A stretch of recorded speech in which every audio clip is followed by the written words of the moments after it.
Good evening and welcome to a show about everything. We have a very interesting show for you tonight. My name is John Ecay and with me tonight is John Deecken. John? Thank you, John. Without further ado, let's get going here. Play the tape. Now later on we're going to have you people calling in and we can put you on air live with Skype, but we can certainly put you on with your regular manual cell phones. Now we're going to talk tonight about golden rectangles.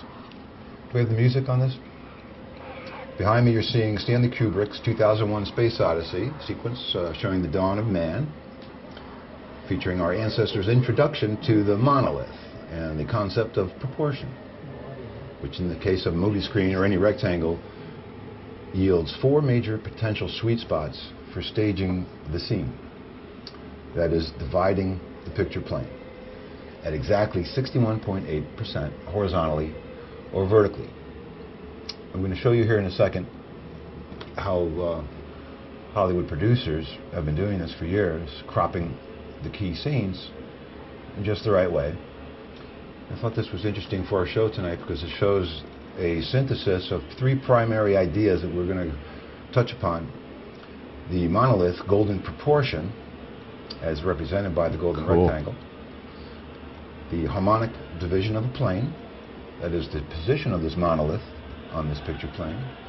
And the third eye, the pineal gland of the ape, representing man, with respect to this new knowledge. You can see as on the upper left, they were going wild there.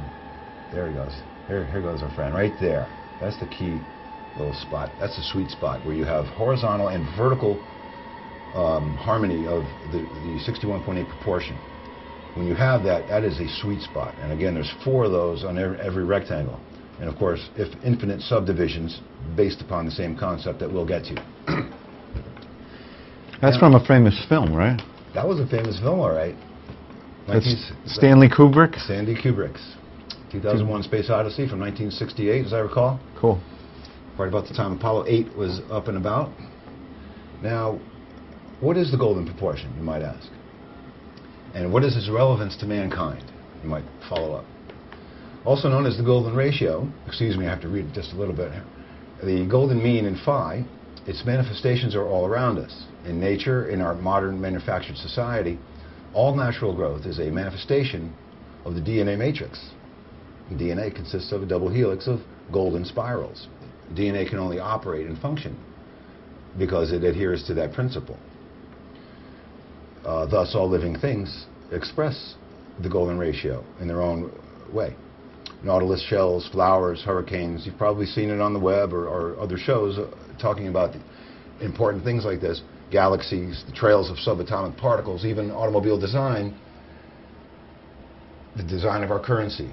Basically, almost every square inch of our culture, household items, everything, manifests this proportion either by virtue of its own molecular identity, in the case of living systems, or by the workings of man's intellect, in the case of man-made products.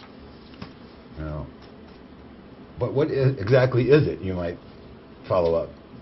Again, expressed numerically, phi, which is the Greek letter that symbolizes the golden ratio, it's an irrational number like pi, 1.618034 ... Also 0.618034 and 2.618034. These are all considered golden and in harmony. Can we get the image of the line segment? We're going back to algebra class. Whoops, that's the wrong 103. 1.03. Here we have A is to B as B is to C. Very simple relationship, but this can only occur if that first little cut between the A and B is exactly 61.8%. And that's called visual harmony. And when you do that, you establish two major divisions, each one golden, depending upon the direction of which you would be measuring from. So you get two potential spots of every line segment are golden for the first major division. Thus, a single act of division creates a trinity of harmonious pieces out of a unity. Let's cut live again. This is the basis of what is known as the sacred science of geometry. And this is what the ancients practiced long before Mr. Pythagoras wrote his summary of it. And fortunately that survived. But that's, we can reverse engineer a lot of this wisdom by finding clues to how this was used in the ancient material that we're going to look at. Also, incidentally, when you square the number phi, 1.61803334, when you square it, it adds 1 to itself. And when you get the square root of it, it's 1 subtracted from itself. Now, that's the only number, ratio, more correctly, is the only ratio that has that property. Now, we're going to talk about Fibonacci. So let's go to the build. Let's go next one. These are the Fibonacci series of numbers. And I'm sure you're all familiar with this and got confused or bored. We're going to try to just go quickly into it. This is a sequence of integers determined by a simple algorithm that hones in on the golden ratio as it iterates and gets higher.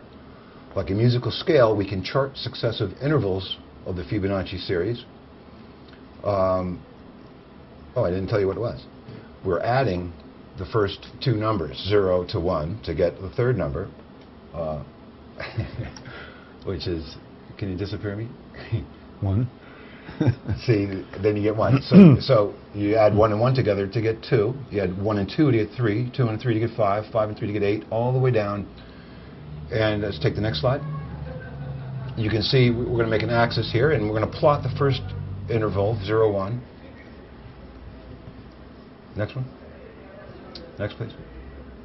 So there's nothing on 0, 1, but 1, 1 creates a square, and we plot it as a whole unit of 1. Let's go to the next one. You can see it comes down now to 1/2. A 1/2 rectangle is created.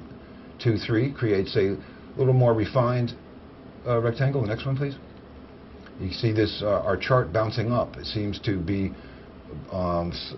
slightly above the 2/3 mark. Let's go to the next one and continue. We can see it oscillating in lesser amplitude as we go to the successive interval. Next. And we're clearly, next one, honing in on the golden ratio. So either of those numbers, either pair of those numbers, when you subtract the larger from the lesser, you'll get a approximation of the golden ratio. These are called Fibonacci integers, and it's very useful if you were constructing a series of houses made out of bricks and you had to use only 10 sizes. If you used 3, 5, 8, 12, 13, 12, all these different sizes, that would be very efficient, and you could stack those bricks up and create a pyramid with no space in it. Or you could create secret rooms, but that's a different show. What we have here is, as the numbers behind me pass 100, they get 89, 144, you're getting a pretty precise golden rectangle forming that's now within 1% of accuracy. The reason I talk about that is when we find a culture using 2 or 3 magnitudes of accurate reduction of this ratio in an object, it's quite an accomplishment. And it's not very likely that it's going to happen by chance. We'll explain a little bit further up. Most every masterpiece uses several sweet spots as the major divisions of the piece. From Picasso to Leonardo, virtually all great art has been intentionally and covertly structured upon a grid of sweet spots, a matrix of proportion and harmony. Let's go to the golden template. Now here you take a square, and we're going to reduce it by 61.8%. Go. And we'll do it again. Now if we did that accurately, within 1% of accuracy, they're going to line up on the next one. Go to the next one. Perfect. Okay, so that's, for a primitive culture to do that, that's a pretty good accomplishment. Now hopefully I can show you a primitive culture is doing this, but right now it looks like a light switch sideways or something, but every light switch in your house is a golden rectangle, incidentally. Let's go to the next one. That's the golden rectangle is the remainder, and you could keep going with more squares. You'll always have a golden rectangle remainder. Next one. Let's go, if you do them too large, this is just 1% too large. You can see just going 4 magnitudes in, it's already too big, doesn't fit, it's not accurate. And the next one, if it's 1% too small, it doesn't touch. So accuracy is critical for this to work, or to be utilized or useful in art or industry. Let's see, what do we have? What's our next picture? Golden template. Let's go. Does that keep going? Go through those. So you've seen this spiral. This is the Nautilus shell. It's galaxies. It's an incredible amount of things can relate to this spiral. The golden rectangle simply supports and expresses this spiral in a way that our minds can understand, because the spiral itself is a product of time and thus growth. I have a device in my hand here, if we can go live. This is a golden gauge, Fibonacci compass, also called a golden compass or Da Vinci compass. Oh, I have a drawing to show you next time of Da Vinci definitely used this, and he didn't want anyone to know about it because the drawing is done in such a way that this is the key. You need this to actually understand the drawing. But this device is perfectly established so that that third leg you see there is always at the 61.8% point of whatever line or object you're measuring. So this is quite handy when we're analyzing ancient stuff. Now, let's go to Nefertiti. This face here, a very famous face, and I'm not the first one to point out that this is completely golden in structure. This is, I'm not sure of the date, but it's probably well before Jesus Christ, sometime in the first millennium BC, I would imagine. But we can see the first division is the crown, and if we go to the next one, there's the third eye, the next one, the nose, and the next, the lip. Each reduction was exactly 61.8%. Each of those successive images. So I'm just establishing that this has been used for quite some time. Let's look at Mona Lisa.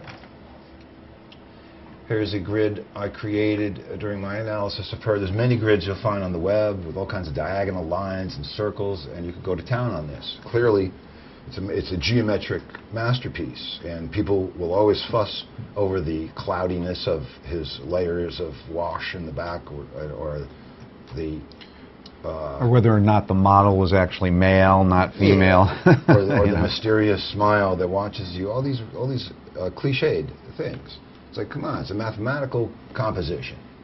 It's all about the geometry. So he's simulating reality by using the matrix that he knew underlied reality. Or at least the DNA world that we are part of. And the next one, please. We're coming to you live from downtown Bridgeport, incidentally. Beautiful downtown Bridgeport, especially this time of year. Here we have another Egyptian style. This is not realistic, but this is their style, and clearly this is intentional, and this is just the beginning. I mean, every detail of the Egyptian stuff is either tied into the golden mean or one of the other irrationals, like square root of 2, square root of 5, etc. And don't let Picasso fool you. He doesn't just sit down and start scribbling. He marks off his golden points, and he makes sure that his stuff hits that. This is just one example, and we can show you many. We got to move on to Van Gogh. This is just my little grid I put on, but clearly there are some alignments to some major axes there. Oh, now we're traveling the world. We got to go back to my script. But